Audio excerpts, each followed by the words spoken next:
What's up, ladies and gentlemen, Overskilled Gaming here with another top 10 Hearthstone video. It is common sense that some of the Hearthstone cards are simply OP. So some of them got nerfed over the long existence of the game, others are still OP at the moment.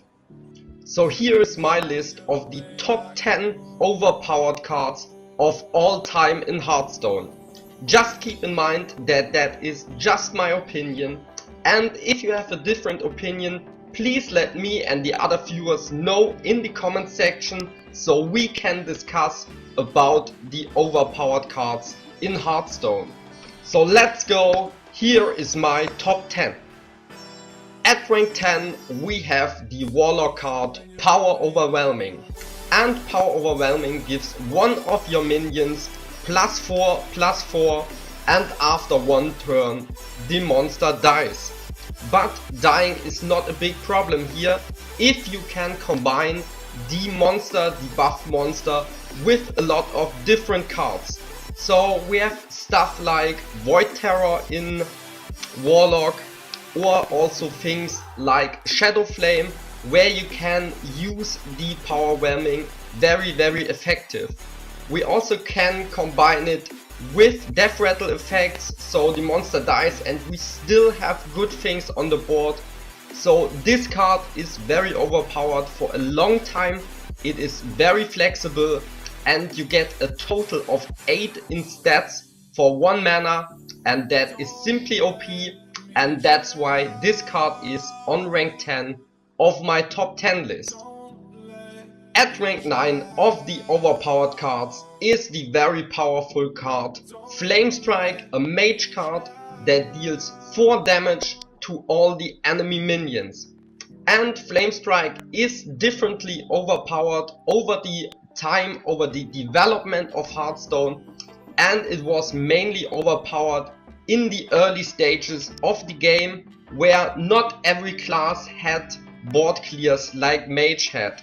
So there was a time in Hearthstone where you just picked in the arena, especially in the arena, you picked mage and then you try to get as much flame strikes as you can get, and yeah, you had flame strikes and board clears for days, and that basically in the most cases just guaranteed you the win. So Flamestrike is not that strong in the current meta anymore, because a lot of different other classes have board clears as well nowadays, but for a very long time, a very long period of the game, Flamestrike was just the card for board clear, just simply overpowered, and that's why I think it is on rank 9 of my top 10 list. At rank 8 is another spell, and after we had a Warlock spell and a Mage spell, we now have a Druid spell, and as you can see in the corner, it's Wild Growth, which gives you an empty mana crystal. So basically the most Druid decks in Hearthstone work like you were fishing for Wild Growth, and after you had Wild Growth you can ramp with other cards like Nourish to just play out very big minions or other very big effects.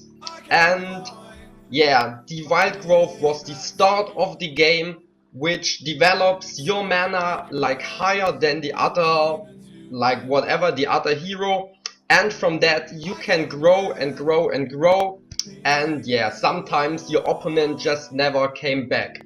So it's not the most OP card of all, but the effect and the things that follow of the effect of Wild Growth are simply OP, and that is the reason why I think Wild Growth should definitely be on this list, and on my list it's at rank 8. At rank 7 we have the next Warlock card, and this time it's a minion, and it's Voidcaller, which basically when it dies puts you a random demon from your hand into the battlefield. And for a long time in Hearthstone that was so OP. It's such a good tempo card. I mean, if your opponent doesn't have a silence, it just spawns Doomguard or it spawns Malganis or something like that. Just simply very good for tempo, gives you the board in any case, and by the way also the stats for 4 mana, 3/4 is not that bad.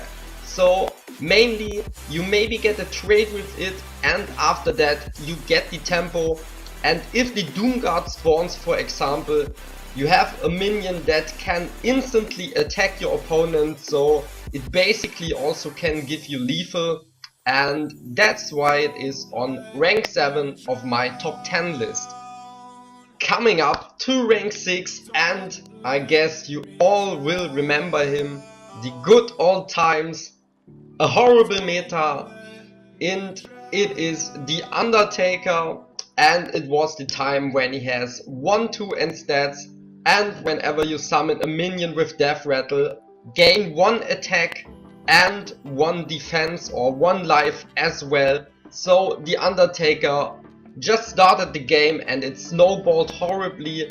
If you, for example, had a Haunted Creeper at turn 2 or a Mad Scientist in Hunter for example, and the game was basically over from the start. It was the time I had like 80-85% with Hunter. I played 2 Undertakers obviously, and yeah, most people I remember were very mad at this meta, and especially at the Undertaker. And yes, that card was OP before it got nerfed. So a very deserved rank 6 at my top 10 list. Everyone get in here for rank 5 of the list, starting the top 5 with the Warsong Commander. And obviously you have to think about it in combination of Grim Patron and the Frozen Berserker and all the combos, also with the Frostbite effect, with the Whirlwind effects, where you can spawn all the Grim Patrons over and over again because of the effect of the Warsong Commander. Whenever you summon a minion with 3 or less attack, give it charge.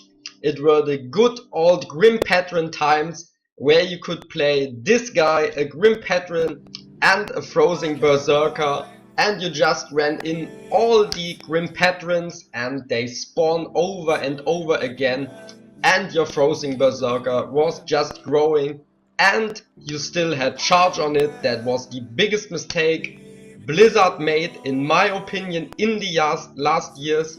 You just one-shot your opponent and you couldn't do shit about it.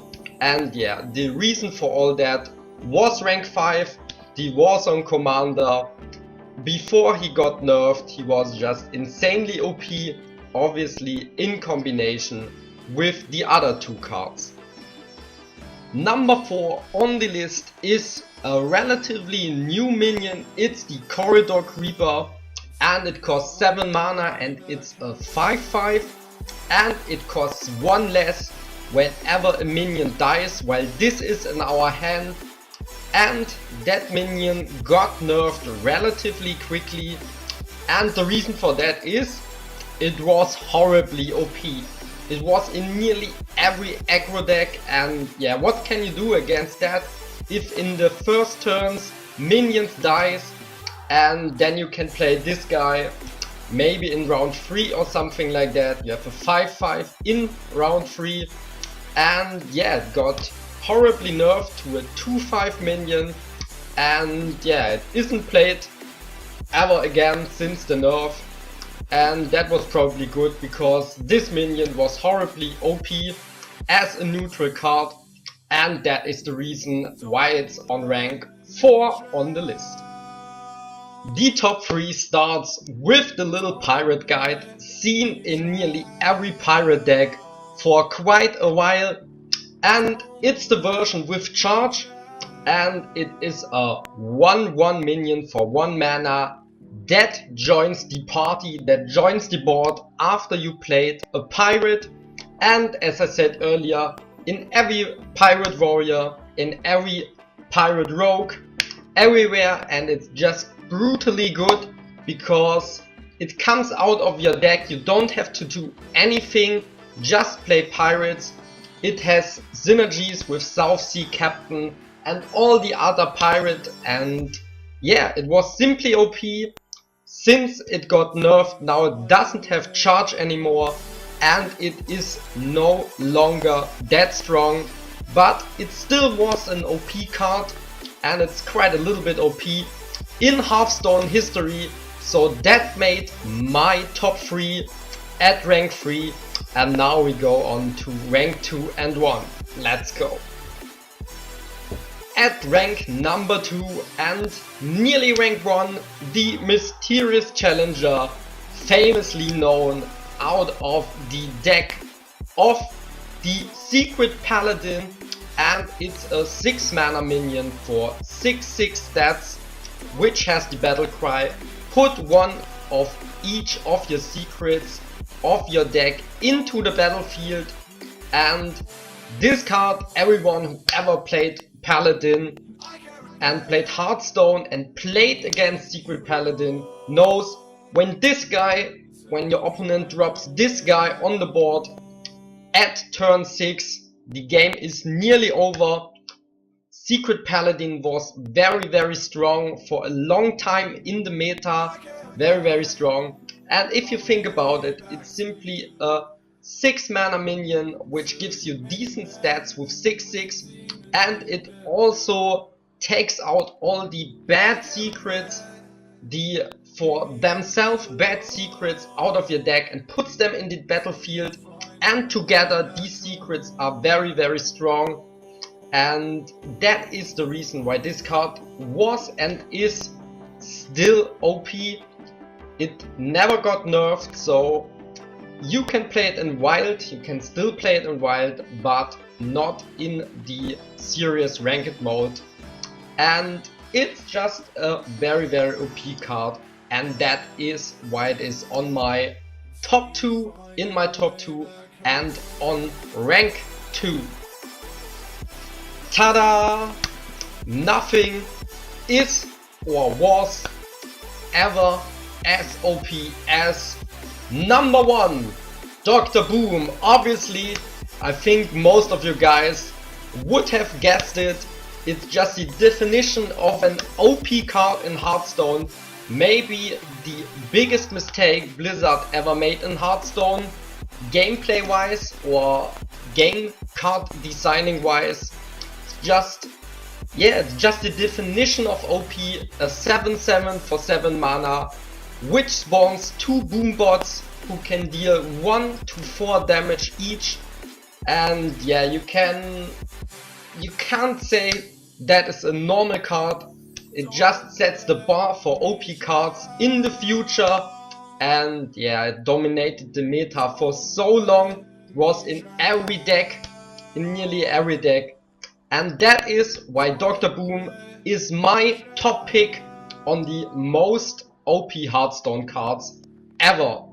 So just leave a comment if you also think Dr. Boom was the most OP card ever, or whatever you think is or was the most OP card in Hearthstone. So that was my top 10 of the most OP Hearthstone cards in the history of Hearthstone. Thanks for watching the video. Don't forget to subscribe and like the video. And that's it for this video. I'm out. See ya!